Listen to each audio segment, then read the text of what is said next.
csak szuperlatívuszokban lehet erről beszélni, arról, ami itt az elmúlt másfél-két hónapban történt. Elégedett vagyok, kimondom bátran, azzal a munkával is, amit mi alkotóként elvégeztünk. Egy nagyon-nagyon kemény időszakon vagyunk túl, ez tulajdonképpen 2,5 hónap, de a háttérmunka sokkal többet fektetett bele. A legfontosabb célom az, hogy a Puskás öcsi ott fent valahol nagyon büszke legyen arra, ami ebben a darabban történik.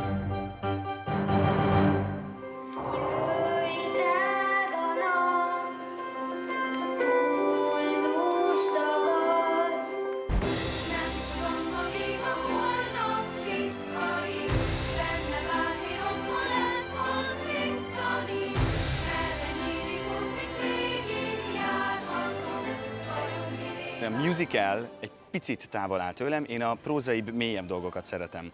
Ebben ez is megvan, és én ezért vagyok most boldog. Hogy nem csak egy tingli-tangli, ugrálunk, táncolunk, focizunk történetet fog majd látni a néző, hanem itt vannak ténylegesen mély érzelmek, kőkemény dolgok.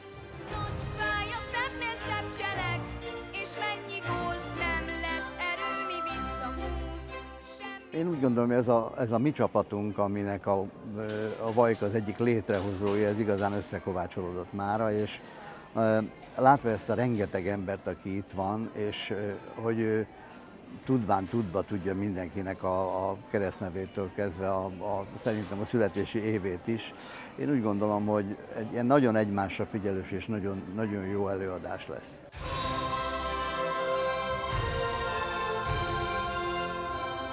Egy olvasópróba, amikor tulajdonképpen itt blattoljuk a szöveget, ilyen hatással van valamennyiünkre, én rám is, akkor az menthetetlenül nagy siker lesz. Ezt én nem vagyok babonás, tehát én bátran ki is mondom, nagyon nagy hatással volt rám. Csak is a célt nézd az eszközt,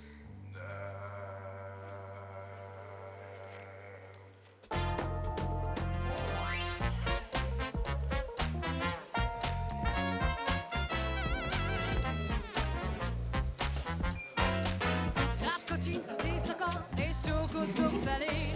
Ez a város kész kis két anya, s ez nem csak szóbeszéd. Itt is volt egy anyuka, aki maximálisan odaállt a fia mögé, és támogatta abban, hogy a fiából focista legyen.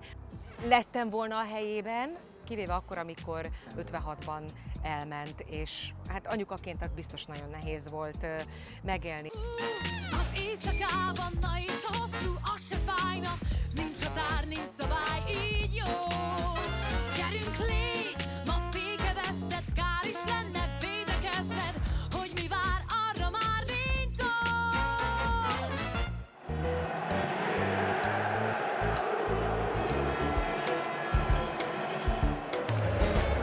Az életben, na meg a fociba klassz dolog, hogy vagy te, ki odafut, ahova passzolok. Két srác, ki éjjel-nap a gólban sántlikál. Jó így, hogy te vagy a jobb és én a bal. Tér-térre borul itt minden téglafal. Egy hős lakta bűvölő mellé egy gollövő, kettőnkre nagy jövő vár. A két kispesti világszám. Na gyerünk a pályára, hadd legyek benne valahogy a történelemkönyvben. Jó napot kívánok, tisztelt hölgyeim és uraim, szeretettel köszöntöm Önöket. Passzolj, én bekötött szemmel átveszem majd.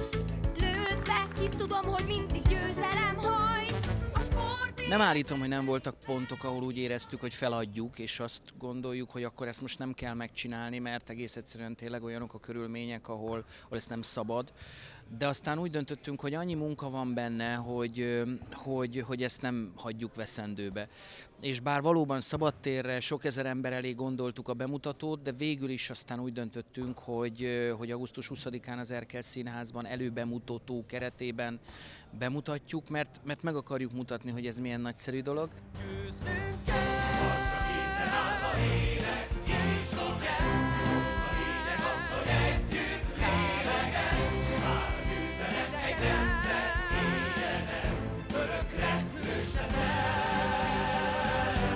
Az igazán nagy öröm azt látni, hogy egyre inkább felfedezi ezt a témát a mai korművészete. A mai gyerekeknek is üzen, akik híres futballisták szeretnének lenni, akik példaképeket keresnek maguknak, és egy ilyen műfaj révén meg lehet mutatni, hogy az a felületesen mindenki által ismert történet, hogy hogyan lett a magyar futballválogatott a világ legjobbja, vagy egyik legjobbja, amögött valódi szereplők, húsvér emberek, vannak olyanok, akik éreztek, akik féltek, akiknek adott esetben menekülniük kellett innen, akikért milliók rajongtak, de akiknek éppen olyan nehézségeik adottak a mindennapokban az 50-es években, mint sajnos sokaknak másoknak. Lassítva csináljuk az elejét, tehát zuhansz lassan. Persze, bátran. Lábaidat lejjebb tesszük. És maradjál így. Jó, maradj így. Végén így úszol. Nem baj, menjél még föl. Gyerünk. Oké. Mehet. Ez az lefelé, hozod le. Hozod le. Jó? Hozzátok le szépen. Nem állítom, hogy kopik ki Puskás a köztudatból, mert azért itt nem tartunk, de hogy halványul az emléke, az biztos. Meg már nem is pontosan emlékszik mindenki, hogy akkor hogy is volt ott minden. És a musical a maga modern eszközeivel, a zenével, a sztárokkal, a látvánnyal, a frissességgel, a könnyedséggel, az közel megy a fiatalok szívéhez. És mi tanítani szeretnénk a fiatalokat a musicallel, a musical műfajával is, arra, hogy ki volt Puskás, és hogy érdemes megismerkedni az ő életével még részletesebben. Hazte campero con Dios, quien sabe que esto no es todo, y un nivel mucho más alto, no para si sigue más, porque solo con mucho esfuerzo triunfará Eño, ganaremos todos los partidos, venga vamos, en la cima ahí estarás, hazte campeón.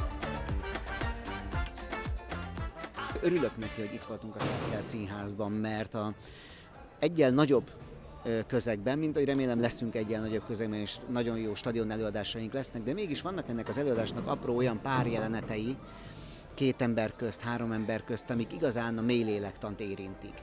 És egy zártabb közegben, egy színházi közegben ezek mindig sokkal jobban megérkeznek. Egy Isten, aki tudja, nincs még meg minden, és a legfelsőbb szinten, meg nem áll, megy tovább, mert a géniusz is csak a munka emeli csúcsra, hittel megéri küzdeni végig a célig, nagy meccsek várnak még ránk, légy most bajnok,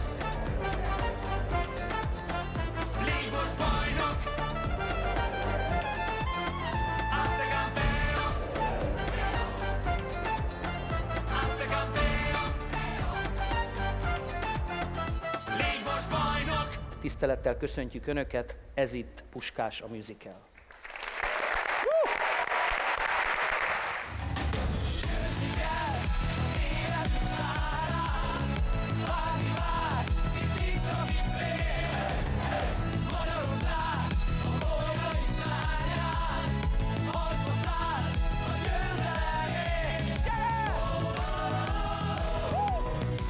Az első felvonás nagyon robbanékony, nagyon energikus, rengeteget táncolunk. Én ilyen sok energiát, vagy nem tudom, ilyen sok kilót még nem égettem el egy előadással, inkább így fogalmaznék.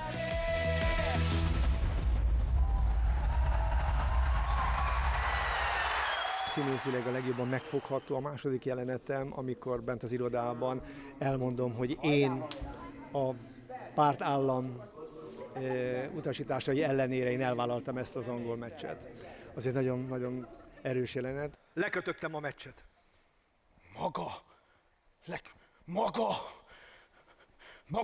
Maga tönkreteszi a pozíciónkat, amit a jelenlegi sikerek, amit maga meg se tehetne. 5 minutes to kick off. Don't forget, this is the match of the century. Shock Serenchate. I was born in 1959, so 1 year before the game in Glasgow between Real Madrid and Eintracht Frankfurt. So I've got no memories of the game, but my brother was there, and I'm a huge football fan, so I got to know about Puskás, and I was delighted to get the chance to do this. Even though I'm Scottish, I'm very happy to play an Englishman. Vége a mérkőzésnek. Az 1954. évi világbajnokság győztese Nyugat-Németország. Ismerjük el, hallgatóim, elvesztettük a mérkőzést. 3-2-re nyert a nyugat-német válogató. Az, hogy valaki kívülről az aranycsapat 12. tagjaként így megéli a meccset, kívül-belül támogatva az akkori magyar labdarúgást, azóta sem volt ugye ilyen követője sem a pályán kívül, sem pedig a pályán belül a focistáknak. Hova megyünk, azt ki se találod, te indulunk, hogy szebb világot láss. Én Erzsébetet játszom, Puskás feleségét, és nagyon megható az ő történetük, mert mai szemmel nézve csodálatra méltó szerintem, hogy ők haláluk végéig ilyen szinten kitartottak egymás mellett, és támogatták egymást. Idegen emberek, de félni mégsem kell. Ki ebben az egészben a győztes? Lehet, hogy meg se tudták ezt állapítani az aranycsapatból egyik se, hogy majd legendák lesznek. Vége a mérkőzésnek, vége a mérkőzésnek, megszületett a ragyogó diadal. Zúg a taps, hallgassák ezt a tapsot, hallgatóim! Tapsoljanak velünk, tapsoljanak a magyar csapat játékosainak! 6-3-ra győzött a magyar csapat a Wembleyben! Győzhetsz igenis! Figyelj a kiderés! Magyarország! A gólyai szárnyán! Most a mennyekbe száll! Hős leszel! Elnézek rád! Hős leszel! Szerintem ez a darab ez azt közvetíti, hogy végre mi magyarok is büszkék lehetünk magunkra, hiszen olyan ritkán adatik meg ez a pillanat, hogy tényleg az ember magában nézzen, és azt mondja, hogy igen, magyar vagyok, és ez jó dolog, és erre jó büszkének lenni. Elképesztő az az energia, ami itt most megszületett. Azt gondolom, és ez nagyon ritka, hogy valódi barátságok kötöttek ez alatt a produkció alatt. Győznünk kell! Győzni kell! Fuss a széleken el! Rövid passzok és csel! Győznünk kell! Arca készen áll a hét!